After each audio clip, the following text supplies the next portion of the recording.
Bună, dragilor, și bine ați venit pe canalul meu. Astăzi, în acest tutorial, vom continua a doua parte a bluzii sau plovului cu epoleți. În primul tutorial am lucrat rândurile scurte, am lucrat epoleții și v-am explicat cum înmulțim pentru a crește mânica și v-am spus că această tehnică se lucrează în 3 etape. Prima etapă am lucrat epoleții în lungime, am înmulțit și am lucrat rândurile scurte. A doua etapă creștem doar mânica, partea din față rămâne neschimbată.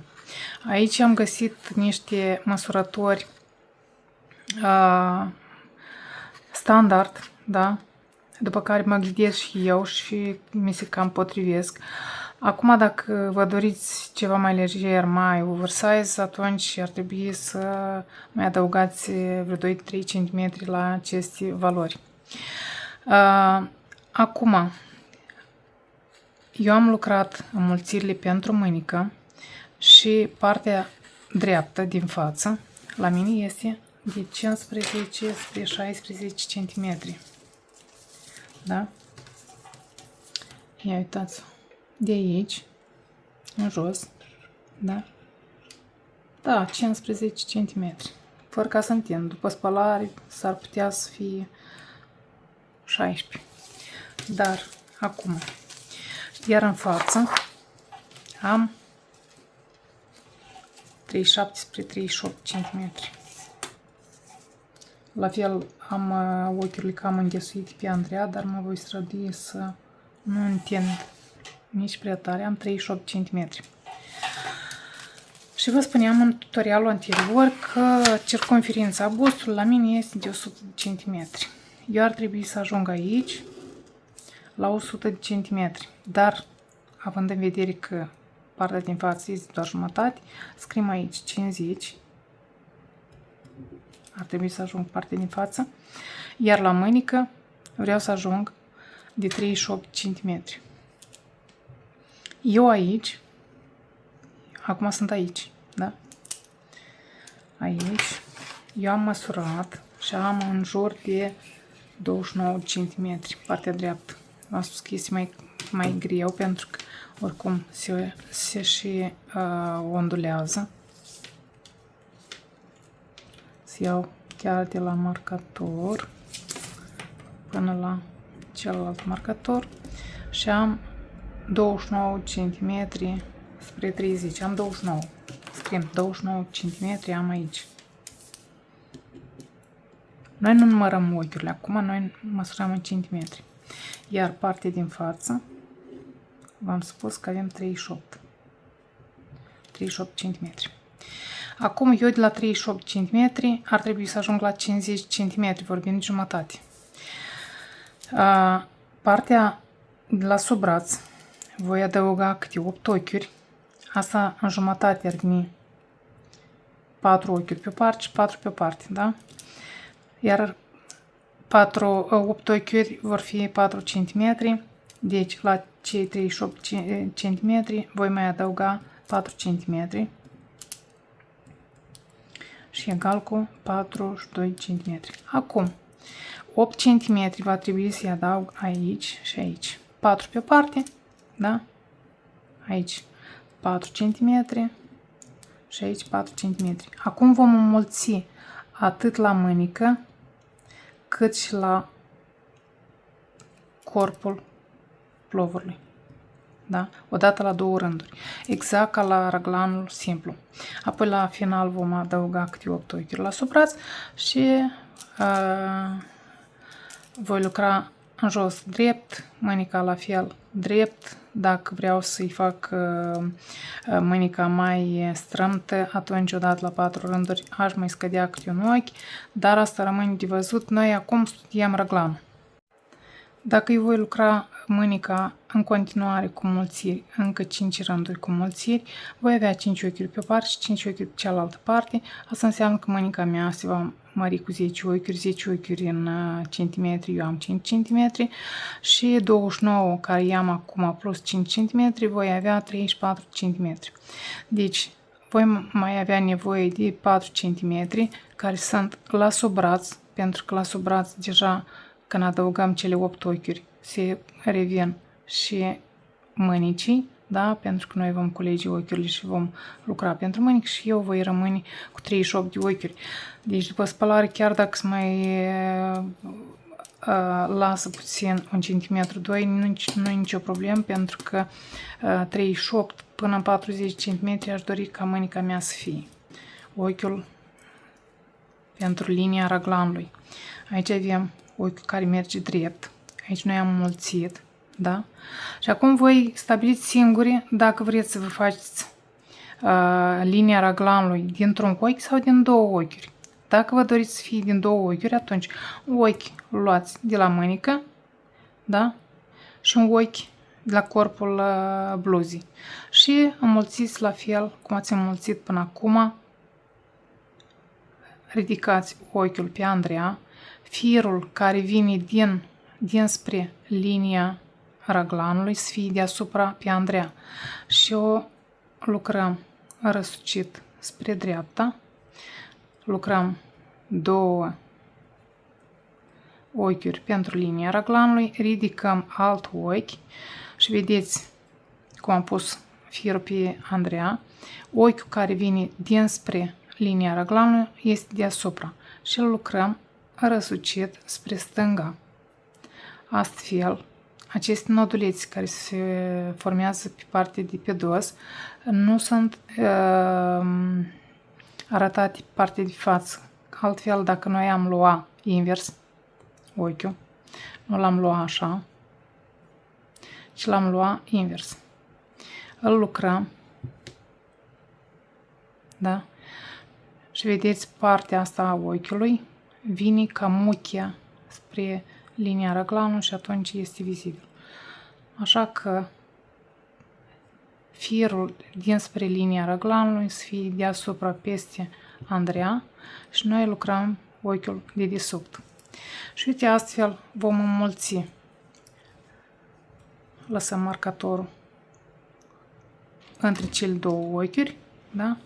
Acum noi avem marcatorul, da? Marcatorul avem înainte, de partea din spate. Aici este mânica, unde am înmulțit, iar linia raglanului va fi formată din ochiul dinaintea marcatorului și ochiul de după marcator. Și odată la două rânduri vom înmulți atât în dreapta cât și în stânga. Și v-am spus, înmulțim până ajungem la valoarele noastre. Dacă aveți bustul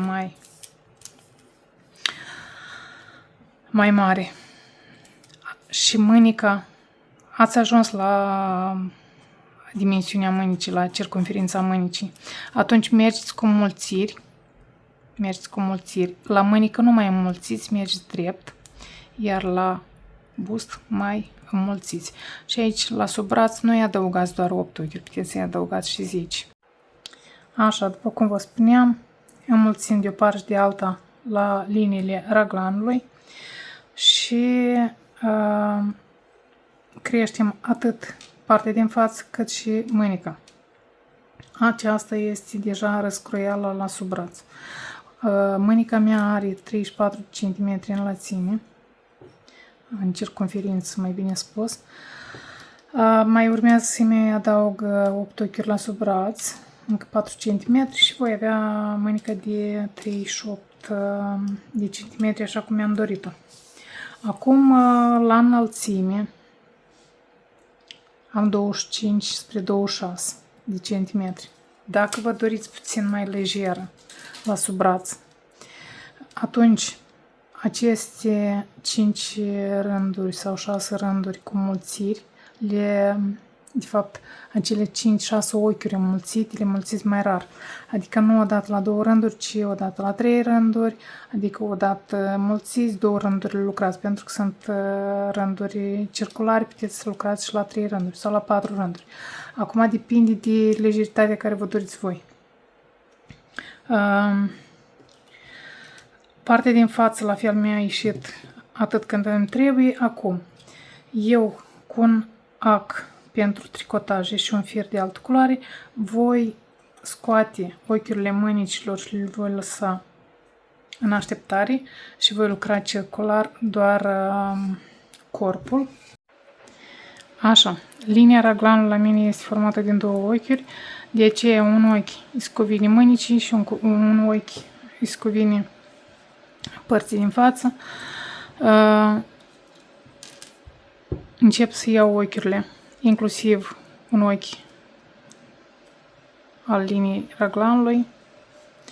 Iau toate ochiurile mânicii și le transfer pe fir, după care leg.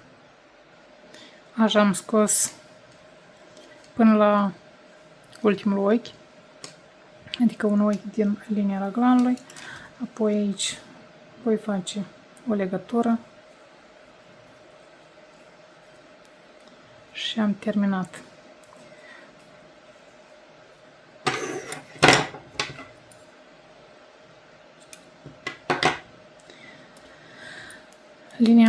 Marcator nu mai avem nevoie. Acum, eu cu metoda simplă, pur și simplu pun pe Andreea 8 ochiuri. Da? E ca și o buclă întoarsă. Da? Pun 8 ochiuri. Uite așa. Prima dată când m-am învățat eu să fac ochiuri, am învățat această metodă. 2, 4, 5, 6, 7, 8. Și continui să lucrez ochiurile pe față până la următorul marcator, apoi la cealaltă mânică procedez la fel. Scot ochiurile mânicii pe fir ajutător, pun 8 ochiuri la sub braț și de acum încolo voi lucra circular până voi ajunge la lungimea dorită. Dacă mă voi hotărî să fac și model, atunci voi face și un model, dar asta rămâne de văzut. Bun. V-am arătat cum adaug ochiurile la sub braț, lucrăm simplu, nu vă mai țin de vorbă și lucrăm de sine stătător, pentru că este foarte ușor. Când voi culege ochiurile, da, din aceste 8 ochiuri deja le voi culege pentru mâini, atunci revin cu alte explicații. Până atunci să aveți spor. Bun, vă spuneam mai devreme că atunci când culeg ochiurile la sub braț, fac un videoclip și vă spun cum am procedat. Mă gândesc că lucrul meu merge foarte greu și atunci, ca să nu mă întind prea mult și să vă las și pe voi să lucrați mai departe, scot acest tutorial, de fapt a doua parte, unde am explicat ce am făcut până acum și cum am împărțit ochiurile pentru a doua parte. Dar nu înainte de a face o recapitulare. Deci, epoletul meu în lungime are 6 cm până aici. Apoi, de la epoletul în jumătate tot are 3 cm, în lățime are 6. Și de la epolet am crescut în jos, doar pentru mânică, 15 cm. Apoi am trecut și am crescut în ambele părți, atât la mânică cât și la partea din față, adică la corpul plovărului. 12 rânduri, adică 6 ochiuri pe o parte, 6 partea din stânga și cât 6 părțile din spate. Acum, la mânică v-am spus că am în jumătate 17 cm, adică am 34 cm, mai culeg încă 4 de sub braț și voi avea 38 cm.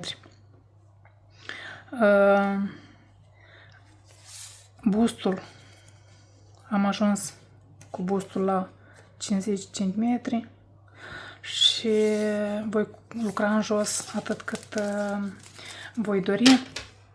Asta fiind spuse, sper că am fost înțeleasă, sper că v-a fost de folos și aceste mici detalii. Nu uitați să dați un like dacă v-a plăcut, mi-ar fi de folos dacă distribuiți și acest tutorial. Abonați-vă dacă nu sunteți abonată, pentru că este gratis, pentru a fi la curent cu următoarele mele tutoriale, iar până la următorul meu tutorial vă urez mult spor și v-am pupat!